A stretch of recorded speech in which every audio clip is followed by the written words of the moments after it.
네, 오후장의 기회를 포착해보는 시간이죠. 이 시간 MTNW 강남 큰손 정홍전님과 함께하도록 하겠습니다. 위원님 안녕하세요. 네, 안녕하십니까.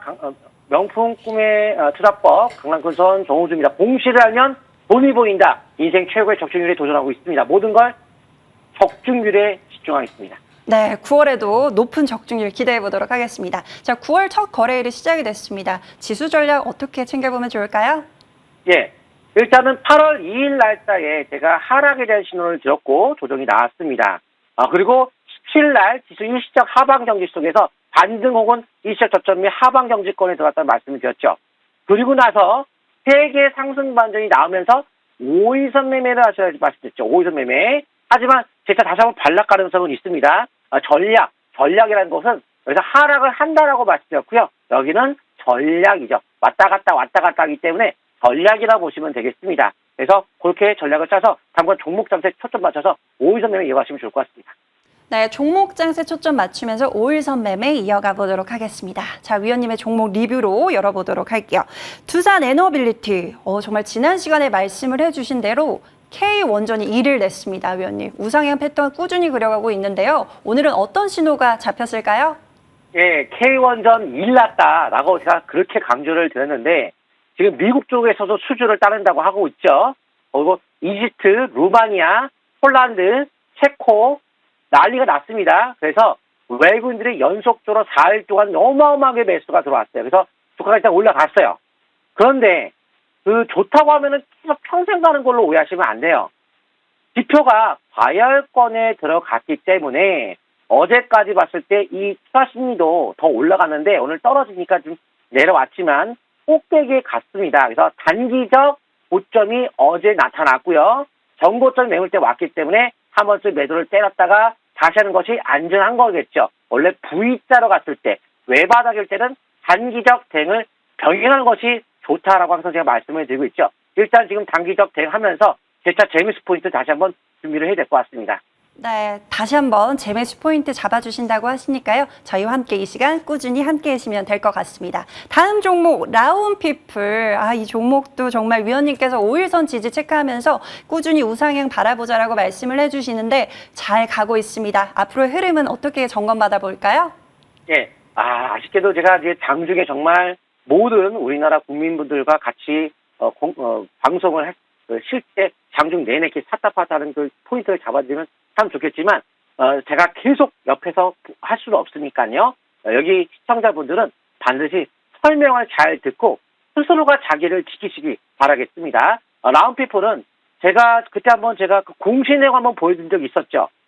AI 반도체 보조금 받고 있고 정부의 수주를 따낸 기업이 라운피플이라고 말씀드렸죠. 만약에 이제 엔비디아 관련주가 워낙 올라가니까 엔비디아 쪽이 엔비디아가 떨어지면 이거 같이 떨어질 수 있으니까 그 감안하고 매매하시기 바라겠습니다. 그리고 정부에서 이미 최근 경제부총리가 국산 AI 반도체 육성한다고 하니까요. 그 AI 반도체가 우리나라에서 지금 관련주가 뭐가 있나? 라운피플이 국가적인 정부에서 정부 보조를 받고 있다는 것을 보면서 예구나. 그리고 현재 키움증권 그리고 이제 추경호 경제부총리가 AI 반도체 육성 말고도 UAM 교통관리 체계 본격 개발한대요. 그런데 이 라운피플 바로 자회사가 MPU 기반의 AI 반도체 개발 정부 프로젝트 수주를 따냈고요. 진경 교통 시스템 소프트웨어 개발을 하고 있기 때문에 딱 경제부총리가 말했던 AI 반도체 그리고 UAM 교통관리 체계 본격 개발이 딱 이 종목을 뜻하는 겁니다. 그래서 제가 매수에 대한 의견을 들었던 거였고 키움증권 4개 기관으로부터 투자 유치를 따냄에 따라서 이런 대기업에서 투자 유치를 따냈다? 신뢰도가 높겠죠. 그러니까 0%의 사채 이자율을 가지고 전환사채를 발행을 할 수가 있었던 거죠. 근데 그 최저 발행가가 8,700원대가 된다 이거죠. 그러니까 일단 8,700원대면 여기서 쌍바닥 만들 때 매수해보자. 매수하자마자 쭉 올라가죠. 그래서 지금도 일단은 이 절반 장대 항목 나왔던 절반 있죠. 요 지수 속에서는 상승의 흐름을 이어가시고요. 그리고 단기는 5일선 대응 이어가시면 좋겠고 작년도에 4월달에 자사수 매입 8월달 주식 소각 주정환 정책으로 일단 주가 끌어올리는 관점에서 이 기업이 정책을 펼치고 있고요. 10월 달에 장내 매수, 그리고 이번 연도 3월 달에 주식매수 선택권 가격대가 8,400원대, 그래서 8,000 몇백 원대까지는 좀 올라갈 여지가 있을 수 있겠죠. 근데 단점은 실적이 없다는 거죠. 저평가 우량주가 아니라는 거죠. 그래서 실적의 기준을 가지고 적정 주가를 계산해야 되는데 그런 게 없다는 거죠. 꿈이라는 거죠. 그러면 기준에 맞춰 대응 안 한다면 못 갈 수 있는 거기 때문에 기준에 맞는 매매가 중요할 것 같습니다. 네, 정보발 모멘텀을 안고 있는 만큼 또 꾸준하게 관심 있게 보도록 하겠습니다. 자, 다음 종목 캔코아 에어로스페이스. 이 종목 위원님께서 15,000원대까지 여유 있게 보자고 하셨는데 코앞까지 와 있습니다. 어떻게 대응해 볼까요? 네, 그렇죠. 지금 아까도 라운피플에 대한 0% 사채 이자율, 최저 발행가 8,000원대 초반, 중후반, 그런 것처럼 제가 공시를 안 보면 이게 불안해서 매매를 못 하겠어요, 저는 이제는. 왜냐하면 기업의 적정한 주가를 알아야 되는데 이게 차트만 가지고는 이게 12,200원이면 어디까지 빠지겠어요, 이게. 모르겠죠. 그건 알죠. 왜냐? 이게 이 종목이 15,600원대까지의 최저 발행가를 했기 때문에 야, 그럼 12,200원대면 더 이상 내려갈 때는 거의 없어 보이는데 어차피 15,000원대 혹은 실질적으로 매수세가 들어왔던 에스테플러 자산 운용사가 지분을 매입했던 가격이 13,900원이니까 13,900원, 14,000원 충분히 가겠네. 그러면 여기서 차트 보고 저점에 포인트 잡아서 사면 돼요. 이렇게 시험 나올 때. 어디까지 빠질지 모르죠. 공시 보면 알 수 있다 이런 거죠. 그래서 지금 공시적으로 봤을 때 15,600원대까지 상승 여력을 두고 22선 매매. 근데 예를 들어서 이게 주가가 쭉 떨어졌어요. 13,000원까지 떨어져 쳐요. 한 15,600원 간다면서요. 그거는 중장기적인 관점에서 말씀드린 거고 순간 밀렸다가 다시 이렇게 갈 수도 있는 거죠. 그러니까 그거를 중간에 왔다 갔다 하는 것을 중성주 특히 그럴 수 있어요. 증시가 만약에 급락한다면 그럴 수 있는 거고 제가 말씀드린 것은 기본적인 회사 가치가 그렇다는 겁니다. 15,600원까지 방향성을 잡고 간다는 것이지 수직으로 가는 게 아니에요. 그러면 수직으로 가는 거 어딥니까? 여기 밴드가 뚫리면서부터 15,600원대 가보자 이렇게 하는 거죠. 여기죠, 여기. 아니면 지난주에 신호 나왔다 사보자 이게 변곡점에서 가보자는 거지 여기서까지 가보자 신규로 사서 안 되죠. 그래서 일단은 특별한 특징이 없으면 계속적으로 22선 지수에 한번 가보는 전략을 하시면 좋을 것 같고 세계 1위의 사우디아라비아가 세계 1위의 볼로콥터 UAM 사업자가 있는데 그 사업자와 선정을 했어요. 세계 1위입니다. 볼로콥터가. 그런데 그 파트너사가 바로 캔코아 에어로스페이스예요.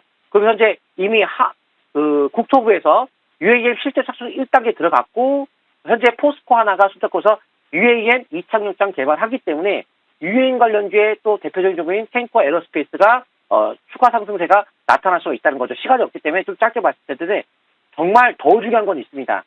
UAM 하면 누굽니까? 하나입니다. 하나그룹, 대기업이 돈을 벌지 중소기업이 그렇게 많이 돈을 벌 것 같진 않아요. 대기업 관련주는 앞으로 꾸준하게 시청하시면 제가 하나 나중에 알려드리도록 하겠습니다. 네, 역시나 공시를 보면 돈이 보이네요. 앞으로도 꾸준한 흐름 체크해 보도록 하겠습니다. 자, 다음 종목 위원님 오랜만에 불러봅니다. 방산의 아버지, 네, 한국항공우주 보도록 할 텐데요. 정말 다음 달에 또 윤 대통령이 그 순방에 나서는데 그 재료로 어디까지 끌고 가볼까요? 제가 F-35에 대해서 공부를 정말 많이 하고 있습니다. 왜 전투기 좋아하거든요. 전투기. 재미있잖아요. 우리나라 국방력이 어마어마하게 좀 강해다 보니까 세계에서 최고의 전투기가 어떤 거라고 생각하십니까? 미국의 F-35 제일 좋아요. 하지만 자동차도 마찬가지. 슈퍼카 좋죠. 슈퍼카. 근데 운영 유지율이 돈이 얼마든지 아십니까? F-35 한번 뛰었을 때 1시간 동안 운영하는데 몇 억이 듭니다. 그거 부담스러워서 못 뛰어요. 최첨단 전투기는 맞는데 너무 비싸고 운영 유지율 비싸고 정말 현실적인 전투기는 뭡니까? 4세대 전투기 미국의 F-16이 되겠죠? 유럽으로 따지면 이제 라파 전투기가 될 것이고 우리나라 따지면 이제 KF-21이 될 겁니다. 그래서 그런 개념을 봤을 때 앞으로 KF-21이 가격적인 면도 우위를 점하고 있고 최첨단 전투기로 이번에 최신 모델로 나오기 때문에 앞으로 전 세계적으로 가장 많이 팔릴 전투기로 좀 손꼽고 있는 상황이고요. 가동률이 90% 넘어요. 세계 최고입니다.